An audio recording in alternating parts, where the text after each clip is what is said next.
یہ ٹھیک ہے کہ خورشید بیگم اور نرگس کے باپ خیردین کی زبانی مجھے رحمت بی بی کے بارے میں جو کچھ پتہ چلا تھا اس کی روشنی میں یہ بہت ہی فتنہ پرور عورت تھی، لیکن اس کے ساتھ ہی وہ ایک بیٹے کی ماں بھی تھی، اور وہ بیٹا گزشتہ رات بڑی بے دردی سے موت کے گھاٹ اتار دیا گیا تھا۔ لہٰذا دکھی دل رحمت بی بی کے جذبات کا احترام مجھ پر لازم تھا۔ میں نے نہایت ہی ہمدردی بھرے لہجے میں کہا، رحمت بی بی، تمہارے بیٹی کی موت کا مجھے بھی بہت افسوس ہے، اور میں یہ ساری پوچھ گچھ اس کے قاتلوں تک پہنچنے کے لیے ہی کر رہا ہوں۔ جی، اس نے اس بات میں گردن ہلائی۔ میں سمجھ رہی ہوں۔ میری معلومات کے مطابق جاوید کی بیوی نرگس 10 اکتوبر کو اپنے میکے گئی تھی۔ میں نے سوالات کے سلسلے کو آگے بڑھاتے ہوئے کہا، اور 2 دن بعد ہی جاوید اسے لینے کے لیے گھر سے چل پڑا۔ کیا جاوید نے نرگس کو یہ بات بتا رکھی تھی کہ وہ 2 دن بعد اسے لینے آئے گا؟ جیدہ اپنی مرضی کا مالک تھا جناب، وہ ٹھہرے ہوئے لہجے میں بولی۔ مجھے نہیں پتا کہ اس نے نرگس کو 2 دن والی بات بتائی تھی یا نہیں۔ مجھے یہ بھی پتا چلا ہے کہ نرگس کسی خورشید نامی عورت کے ساتھ یہاں سے چک پتی گئی تھی۔ میں نے اس کی آنکھوں میں دیکھتے ہوئے پوچھا، وہ جاوید کے ساتھ کیوں نہیں گئی تھی؟ اور یہ خورشید بیگم کون ہے؟ میں خورشید بیگم سے مل چکا تھا اور اس کے بارے میں اچھی خاصی معلومات بھی رکھتا تھا، لیکن میں رحمت بی بی کے منہ سے سننا چاہتا تھا۔ اس نے برا سا منہ بناتے ہوئے بتایا، خورشید ہماری پڑوسن ہے تھانے دار صاحب، یہ اس دن صورت نگر جا رہی تھی۔ چک بتی صورت نگر جاتے ہوئے راستے میں آتا ہے۔ خورشید نے کہا کہ میں نرگس کو چک بتی چھوڑ کر صورت نگر کی طرف نکل جاؤں گی، اس لیے ہم نے نرگس کو اس کے ساتھ بھیج دیا تھا۔ صورت نگر نامی گاؤں چک بتی سے 2 میل کے فاصلے پر واقع تھا۔ میں نے رحمت بی بی سے پوچھا، مجھے پتا چلا ہے کہ جاوید غصے کا بہت تیز تھا، اس واقعے سے پہلے اس کا کسی سے کوئی جھگڑا وغیرہ تو نہیں ہوا تھا؟ میرا مطلب ہے ادھر بازار میں کسی سے اس کی منہ ماری ہوئی ہو؟ نہیں جی، ایسا تو کچھ نہیں ہوا، وہ نفی میں گردن ہلاتے ہوئے بولی۔ یہ ٹھیک ہے کہ جیدے کو غصہ جلدی آ جاتا تھا، لیکن ان دنوں میں اس کا کسی سے کوئی لڑائی جھگڑا نہیں ہوا تھا۔ لمحاتی توقف کر کے اس نے ایک گہری سانس لی، پھر اپنی بات مکمل کرتے ہوئے بولی، تھانے دار صاحب، آپ اپنا وقت برباد کر رہے ہیں۔ میں نے قاتل کی نشاندہی کر دی ہے، آپ ساجد کو گرفتار کر کے اس پر سختی کریں، مجھے یقین ہے وہ زبان کھول دے گا۔ میں تمہارے اس مشورے پر ضرور عمل کروں گا، میں نے تشفی آمیز انداز میں کہا، لیکن ہر زاویے سے تفتیش کرنا میرا فرض بنتا ہے۔ تم فکر نہ کرو، میں بہت جلد تمہارے بیٹے کے قاتلوں کو کیفر کردار تک پہنچا دوں گا۔ میں تھوڑی دیر مزید وہاں بیٹھا، پھر خورشید بیگم کے گھر آ گیا۔ رحمت بی بی اور خورشید بیگم کے گھر آپس میں جڑے ہوئے تھے۔ خورشید بیگم اور اس کا شوہر طالب حسین ایک بے اولاد جوڑا تھے۔ طالب حسین نے تحریک آزادی میں بھرپور حصہ لیا تھا اور ایک سانے میں اس قدر شدید زخمی ہو گیا تھا کہ اس کی دونوں ٹانگیں گھٹنوں پر سے کاٹنی پڑی تھیں۔ چند روز پہلے خورشید بیگم میرے پاس تھانے آئی تھی اور اس نے رحمت بی بی، خالدہ اور جاوید کی مجھ سے شکایت کی تھی۔ اس کے خیال میں نرگس کے ساتھ اس گھر میں بہت ظلم ہو رہا تھا۔ میں نے خورشید بیگم کو اس وقت کافی مایوس کیا تھا۔ رحمت بی بی کے گھر میں اس کی طلاق یافتہ بیٹی خالدہ سے بھی میری ملاقات ہوئی تھی اور میں نے اسے کافی تیز و ترار پایا تھا۔ مجھے یہ پتا چلا تھا کہ خالدہ کی زبان درازی کی وجہ سے اسے طلاق ہوئی تھی۔ خورشید بیگم کا شوہر طالب حسین خاصا زندہ دل اور دور اندیش انسان تھا۔ ہم تھوڑی دیر تک تحریک آزادی کی یادوں کو تازہ کرتے رہے، پھر تازہ ترین صورتحال زیر بحث آ گئی۔ خورشید بیگم نے افسوسناک انداز میں گردن ہلائی اور کہنے لگی، تھانے دار صاحب، میں نے آپ سے کہا تھا نا، کچھ بھی ہو سکتا ہے، آپ دیکھ لیں۔ نرگس کے ساتھ تو کچھ نہیں ہوا، لیکن جاوید جان سے چلا گیا، بڑی دردناک موت ہوئی ہے اس کی، میں نے گھمبیر انداز میں کہا۔ ظالموں نے اس کی کھوپڑی اور جسم کے مختلف حصوں کا ستیہ ناش مار کر رکھ دیا ہے۔ تم لوگوں کے خیال میں جاوید کا قاتل کون ہو سکتا ہے یا ہو سکتے ہیں؟ اپنی بات کے اختتام پر میں نے سوالیہ نظر سے باری باری ان دونوں کی طرف دیکھا۔ مجھے تو یہ لوٹ مار اور راہزنی کی واردات لگتی ہے، طالب حسین نے کہا۔ خورشید بیگم بولی، میرا بھی یہی خیال ہے۔ میں نے ان دونوں کے خیالات کو رد کرنے کے لیے منطقی انداز میں انہیں بتایا کہ وہ کسی بھی طور راہزنی کی واردات نہیں تھی۔ اگر وہ ڈاکو لٹیرے ہوتے تو مقتول کی جیب میں سے مجھے ہرگز 200 روپے نہ ملتے۔ اس وضاحت کے بعد انہوں نے میری بات سے اتفاق کر لیا۔ خورشید بیگم، مجھے بتایا گیا ہے کہ نرگس تمہارے ساتھ چک بتی گئی تھی؟ آپ کو بالکل ٹھیک بتایا گیا ہے تھانے دار صاحب، وہ اس بات میں گردن ہلاتے ہوئے بولی۔ نرگس کافی عرصے سے اپنے میکے جانے کے لیے تڑپ رہی تھی، لیکن جاوید کوئی نہ کوئی بہانہ کر کے اسے ٹال دیتا تھا۔ جب نرگس کے باپ خیردین کو زہریلے سانپ نے دائیں ہاتھ پر ڈس لیا اور خیردین کی زندگی بچانے کے لیے اس کے متاثرہ ہاتھ کو کاٹنا پڑا، تو نرگس اس واقعے سے بہت غمزدہ ہو گئی تھی اور ہر لمحہ چک بتی جانے کو اس کا دل مچل رہا تھا۔ لیکن سنگ دل اور بے رحم جاوید پر اس واقعے اور نرگس کی حالت کا ذرا اثر نہ ہوا۔ پھر میرے ذہن میں ایک آئیڈیا آیا اور میں نے فوراً اس آئیڈیا پر عمل بھی کر ڈالا۔ تو گویا تمہارا سورت نگر جانے کا کوئی پروگرام نہیں تھا؟ اس کی بات مکمل ہونے سے پہلے ہی میں بول اٹھا۔ آپ سمجھدار انسان ہیں تھانے دار صاحب، وہ تعریفی نظر سے میری طرف دیکھتے ہوئے بولی۔ میں نے نرگس کو اس کے ماں باپ اور بھائی سے ملوانے کے لیے ایک ڈرامہ رچایا تھا۔ میں نے رحمت بی بی سے کہا کہ جاوید کو تو وقت نہیں مل رہا ہے چک بتی جانے کا، میں اتفاق سے سورت نگر جا رہی ہوں، تم نرگس کو میرے ساتھ بھیج دو، میں اسے چک بتی پہنچانے کے بعد سورت نگر چلی جاؤں گی۔ اور رحمت بی بی نے میری بات مان لی۔ لمحاتی توقف کر کے اس نے ایک آسودہ سانس لی، پھر ٹھہرے ہوئے لہجے میں بولی، تھانے دار صاحب، جب گھی سیدھی انگلی سے نہیں نکل رہا ہو تو پھر انگلی کو ٹیڑھا کرنا ہی پڑتا ہے، اور تم نے چک بتی پہنچتے ہی نرگس کے ماں باپ کو اس کے حالات کے بارے میں سب کچھ بتا دیا۔ حالانکہ نرگس نے تمہیں سختی سے منع کیا تھا، میں نے اس کی آنکھوں میں جھانکتے ہوئے سنسنی خیز لہجے میں سوال کیا۔ یہ بہت ضروری تھا تھانے دار صاحب، وہ ایک ایک لفظ پر زور دیتے ہوئے بولی۔ نرگس کے حالات سے میں بہت دکھی تھی، اس کے ماں باپ کو کسی بات کی خبر ہی نہیں تھی۔ میں نے جو کچھ بھی کیا نیک نیتی سے کیا ہے، اور نیکی کرتے وقت بہت سی چیزوں کو نظر انداز بھی کرنا پڑتا ہے۔ تم ٹھیک کہتی ہو خورشید بی بی، میں نے تائیدی انداز میں گردن ہلائی، پھر پوچھا، یہ نرگس کے بانجھ پن کا کیا قصہ ہے؟ یہ سراسر نرگس پر الزام ہے جناب، وہ پر اعتماد لہجے میں بولی۔ مجھے یقین ہے کہ وہ بالکل ٹھیک ہے، اس کے ساتھ بانجھ پن والا کوئی معاملہ نہیں۔ تم یہ بات اتنے وثوق سے کیسے کہہ سکتی ہو؟ میں نے ٹٹولنے والی نظر سے اسے دیکھا۔ اس کی شادی کو 6 سال ہو گئے ہیں اور وہ ابھی تک بے اولاد ہے۔ میں یہ بات اتنے وثوق سے اس لیے کہہ رہی ہوں کہ ان 6 سالوں میں 2 بار نرگس کا ایبارشن ہوا ہے، وہ وضاحت کرتے ہوئے بولی۔ اگر نرگس بانجھ ہوتی تو پھر اس کے ہاں امید کا پودا پنپنا ہی نہیں چاہیے تھا۔ تم ٹھیک کہہ رہی ہو خورشید بیگم، میں نے اس بات میں گردن ہلاتے ہوئے کہا۔ کسی بانجھ عورت کا ایبارشن نہیں ہو سکتا۔ مجھے تو جاوید ہی میں کوئی نقص لگتا ہے ملک صاحب، طالب حسین نے گہری سنجیدگی سے کہا۔ نقص کیا؟ میرے خیال میں بالکل ناکارہ ہے، خورشید بیگم ہاتھ نچاتے ہوئے بولی۔ اسی لیے اسے غصہ بھی زیادہ آتا ہے۔ ناکارہ بندہ اپنی ناکامیوں کا غصہ دوسروں پر ہی نکالتا ہے۔ یہ تو آپ بھی مانتے ہیں نا تھانے دار صاحب؟ میں تم سے اتفاق کرتا ہوں، میں نے تائیدی انداز میں کہا۔ اس کے علاوہ موٹے جسے والے بندے کو بھی زیادہ غصہ آتا ہے۔ جاوید بھی خاصے بھاری بھرکم وجود کا مالک تھا۔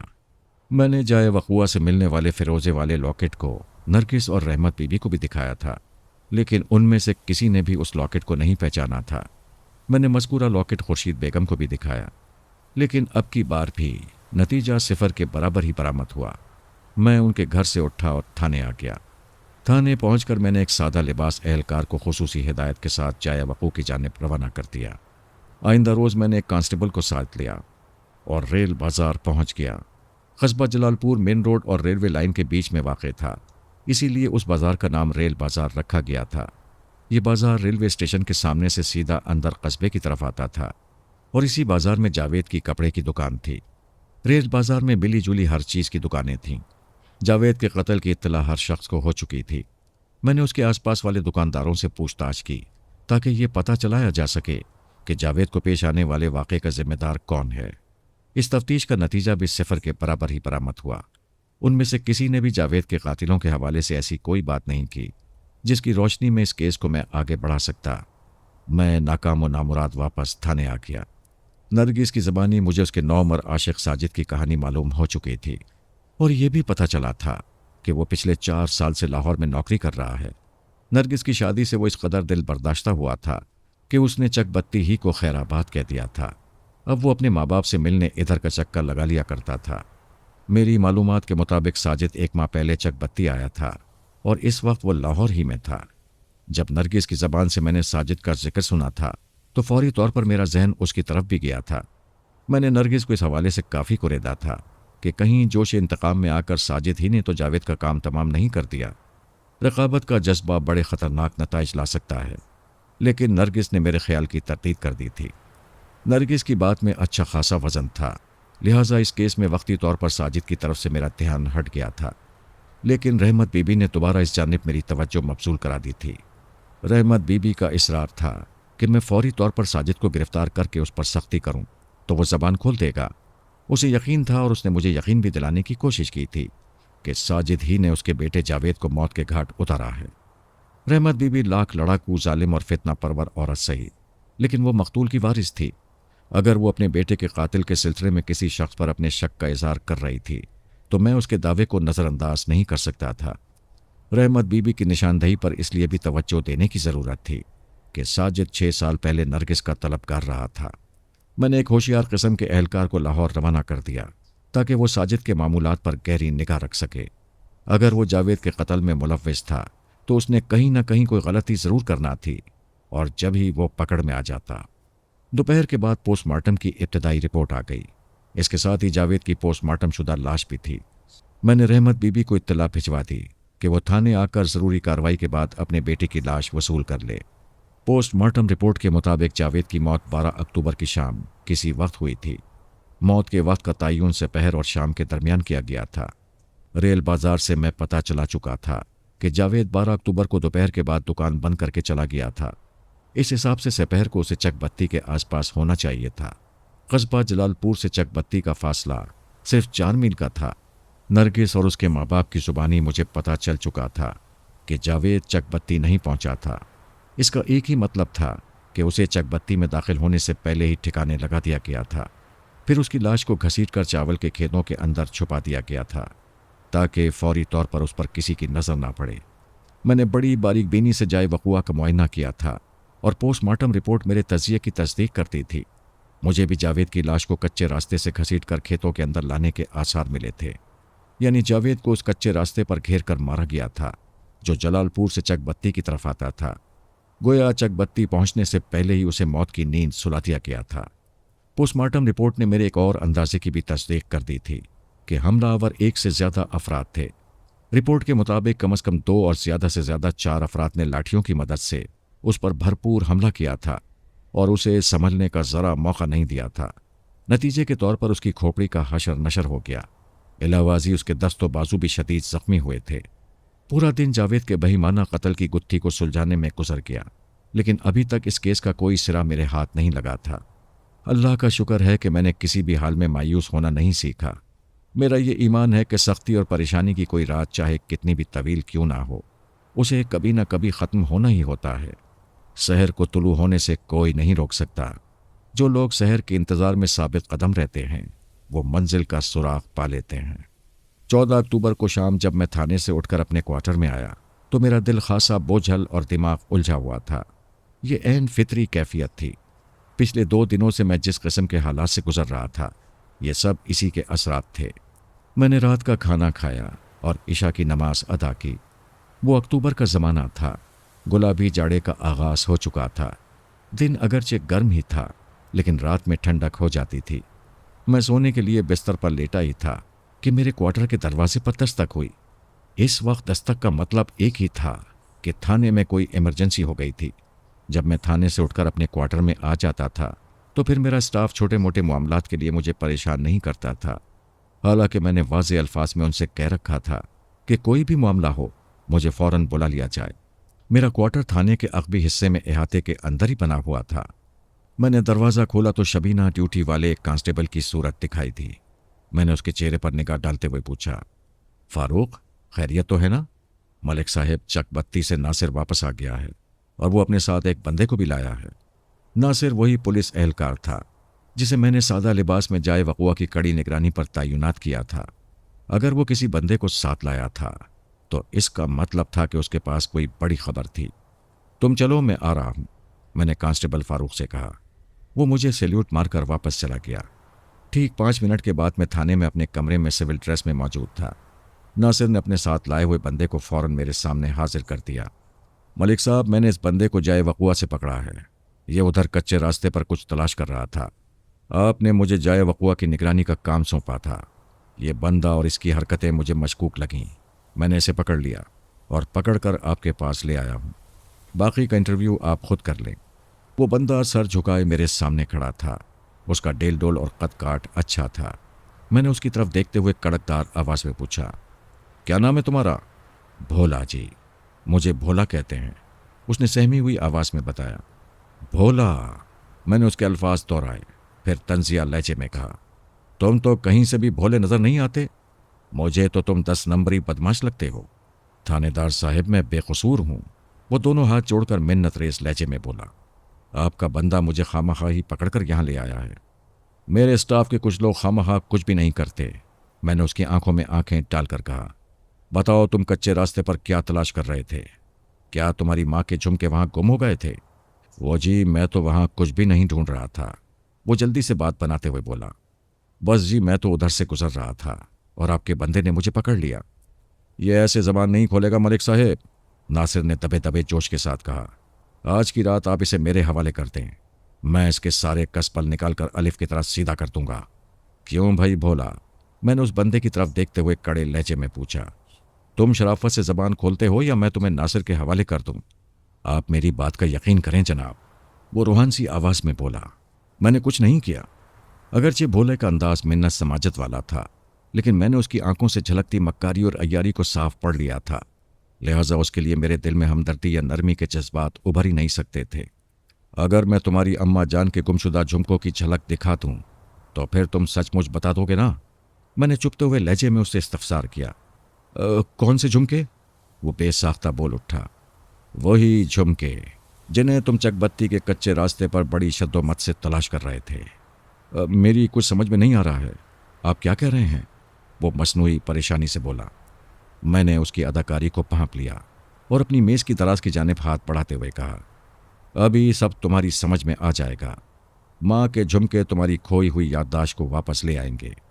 وہ پریشان نظروں سے ادھر ادھر تکنے لگا۔ میں نے میز کی دراز کے اندر سے فیروزے والا وہ لاکٹ برآمد کر لیا جو جائے وقوع سے مجھے ملا تھا، اور اس میں جڑا ہوا فیروزہ چٹخا ہوا تھا۔ مجھے یقین تھا کہ وہ لاکٹ انہی حملہ آوروں میں سے کسی کا تھا جنہوں نے جاوید کو موت کے گھاٹ اتارا تھا۔ میں نے مذکورہ لاکٹ کو بھولا کی آنکھوں کے سامنے لہراتے ہوئے کہا، ان جھمکوں کو پہچانتے ہو؟ یہ سوال کرتے وقت میں بھولا کی آنکھوں میں دیکھ رہا تھا اور میں نے اس کی آنکھوں میں شناسائی کی بڑی واضح چمک نوٹ کی، یعنی اس نے فیروزے والے لاکٹ کو پہچان لیا تھا۔ لیکن اگلے ہی لمحے ڈٹائی نے اس چمک کی جگہ لے لی اور وہ منافقانہ لہجے میں بولا، یہ جھمکے تو نہیں ہیں، یہ ایک لاکٹ ہے، اور اس لاکٹ سے میرا دور کا کوئی بھی واسطہ نہیں۔ اس لاکٹ کا تم سے واسطہ تعلق ہے یا نہیں؟ میں نے کھا جانے والی نظر سے اسے گھورا۔ میں نے تصدیق طلب انداز میں پوچھا، تو یہ لاکٹ تمہارا نہیں ہے؟ نہیں، اس نے نفی میں گردن ہلا دی۔ ناصر، یہ بندہ آج کی رات تمہارا مہمان ہے، میں نے کانسٹیبل کی طرف دیکھتے ہوئے معنی خیز لہجے میں کہا۔ تم رات بھر اس کی خوب خاطر تواضع کرو، صبح تک اس کی زبان کا تالا کھل جانا چاہیے۔ آپ فکر ہی نہ کریں ملک صاحب، کانسٹیبل ناصر خوش ہوتے ہوئے بولا، میں اس کا بہت خیال رکھوں گا، آپ کو کسی شکایت کا موقع نہیں دوں گا، اور صبح جب آپ تھانے آئیں گے تو یہ کسی ٹیپ کی طرح فر فر بولنے کے قابل ہو جائے گا۔ اگر میں نے بھولا کی آنکھوں میں فیروزہ والے لاکٹ کے حوالے سے شناسائی کی چمک نہ دیکھی ہوتی تو میں اسے ہرگز ناصر کے حوالے نہ کرتا۔ اگلی صبح خاصی روشن اور چمکدار تھی۔ یہ صبح میرے لیے خاص زاویے سے اہمیت کی حامل تھی، کیونکہ 15 اکتوبر کی صبح جب میں تھانے پہنچ کر اپنی کرسی پر بیٹھا تو ایک خوشخبری میری منتظر تھی۔ ناصر نے میرے پاس آ کر بتایا، ملک صاحب، بھولا نے زبان کھول دی ہے۔ کیا اس نے فیروزے والے لاکٹ کی ملکیت قبول کر لی ہے؟ میں نے پوچھا۔ نہ صرف ملکیت قبول کر لی ہے بلکہ اس نے جاوید کے قتل کا اقرار بھی کر لیا ہے، کانسٹیبل نے سنسنی خیز لہجے میں بتایا۔ اس نے اپنے 2 ساتھیوں کی مدد سے 12 اکتوبر کی سپہر چک بتی کے قریب کچے راستے پر جاوید پر لاٹھیوں سے حملہ کر کے اسے موت کی نیند سلا دیا تھا۔ ان کے وار ایسے زوردار تھے کہ جاوید کو اپنی حفاظت کا موقع ہی نہیں مل سکا اور وہ چند ہی لمحات میں اپنی جان کی بازی ہار گیا۔ کیا بھولا نے اپنے دونوں ساتھیوں کے نام بھی بتائے ہیں؟ جی بتائے ہیں، کانسٹیبل نے اس بات میں گردن ہلائی۔ ان میں سے ایک کا نام قادر اور دوسرے کا نام فرید ہے۔ میں نے بھولا کی نشاندہی پر قادر اور فرید کی گرفتاری کے لیے 2 اہلکاروں کو روانہ کر دیا ہے۔ شاباش، ناصر اپنی کارکردگی کی رپورٹ پیش کر چکا تو میں نے تعریفی انداز میں اس کی پھرتی کو سراہا۔ ایک لحاظ سے جاوید کے قتل کا معمہ حل ہو چکا تھا۔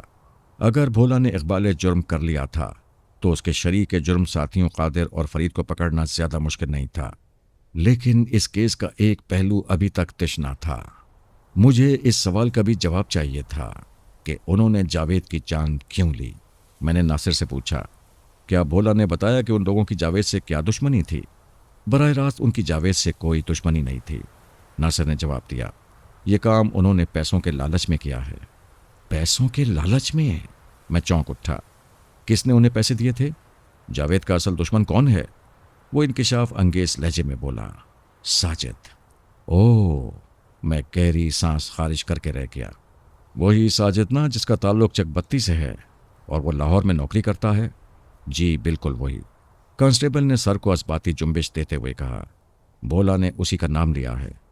میں گہری سوچ میں ڈوب گیا تو گویا رحمت بی بی کا دعویٰ درست تھا۔ جاوید کے قتل کا ذمہ دار ساجد ہی تھا۔ اس نے خود اپنے ہاتھوں سے تو جاوید کی جان نہیں لی تھی، لیکن یہ قتل اسی کے ایما پر ہوا تھا، لہٰذا وہ اس قتل کی واردات میں برابر کا شریک تھا۔ میں نے گزشتہ روز ایک اہلکار کو اس کی نگرانی کرنے کے لیے لاہور روانہ کیا تھا، لیکن اب حالات نے جو کروٹ لی تھی اس کی روشنی میں ساجد کو فی الفور گرفتار کر کے یہاں لانا ضروری تھا۔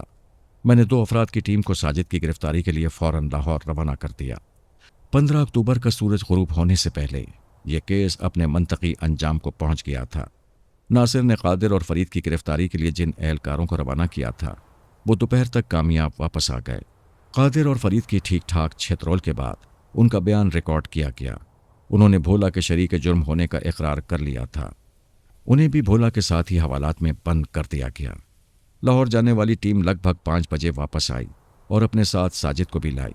میں نے ساجد کو اپنے کمرے میں بلا لیا اور کرخت لہجے میں کہا، تم نے جن 3 افراد کو پیسے دے کر جاوید کے قتل کا فریضہ سونپا تھا وہ اس وقت میرے تھانے کے حوالات میں بند ہیں۔ انہوں نے تمہارے جرم کی قلعی کھول دی ہے۔ تم اپنی حمایت میں کچھ کہنا چاہتے ہو؟ میں نے بھولا، قادر اور فرید کو حوالات میں بیٹھے دیکھ لیا ہے، وہ ٹھہرے ہوئے لہجے میں بولا۔ ان میں سے صرف میں بھولا کو جانتا ہوں، باقی دونوں بھولا کے ساتھی ہیں۔ ان کے نام مجھے آپ سے معلوم ہوئے ہیں۔ میں نے آج پہلی مرتبہ انہیں دیکھا ہے، اور جہاں تک اپنی حمایت میں کچھ کہنے کی بات ہے تو لمحاتی توقف کر کے اس نے گہری سانس لی، پھر اپنی بات مکمل کرتے ہوئے بولا، میں صرف یہی کہہ سکتا ہوں کہ میں بہت بدقسمت ہوں۔ میں نہ تو نرگس کو حاصل کر سکا اور نہ ہی اسے جاوید کے ظلم و ستم سے بچانے میں کامیاب ہو سکا۔ میں نے طنزیہ لہجے میں کہا، جاوید کی موت کے بعد نرگس آزاد ہو چکی ہے۔ وہ تو آزاد ہو چکی ہے، وہ حسرت بھرے لہجے میں بولا، لیکن میری آزادی چھن گئی ہے۔ اگر بھولا نہ پکڑا جاتا تو آپ کبھی مجھ تک نہیں پہنچ سکتے تھے۔ ایک لحاظ سے وہ درست ہی کہہ رہا تھا، لیکن وہ نہیں جانتا تھا کہ میں نے اس کی نگرانی کا کامل بندوبست کر رکھا تھا۔ میں نے اس سے پوچھا، ساجد کیا تمہیں یقین تھا کہ جاوید کے قتل کے بعد نرگس تم سے شادی کے لیے تیار ہو جائے گی؟ میں نے ایک جوا کھیلا تھا، وہ سادہ سے لہجے میں بولا۔ اگر وہ راضی ہو جاتی تو میں اپنی قسمت پر رشک کرتا، اور اگر اس بار بھی ادھر سے مجھے انکار ہی سننے کو ملتا تو میں یہ سوچ کر مطمئن ہو جاتا کہ کم از کم میں نے نرگس کو جاوید، رحمت بی بی اور خالدہ کے ظلم و ستم سے تو نجات دلا دی۔ ساجد کی بات سن کر میں چونک اٹھا۔ میں نے اضطراری لہجے میں اس سے دریافت کیا، تمہیں یہ بات کیسے پتہ چلی کہ جاوید کا گھر نرگس کے لیے دوزخ سے کم نہیں تھا؟ میرے اس سوال پر وہ پریشان سا ہو گیا۔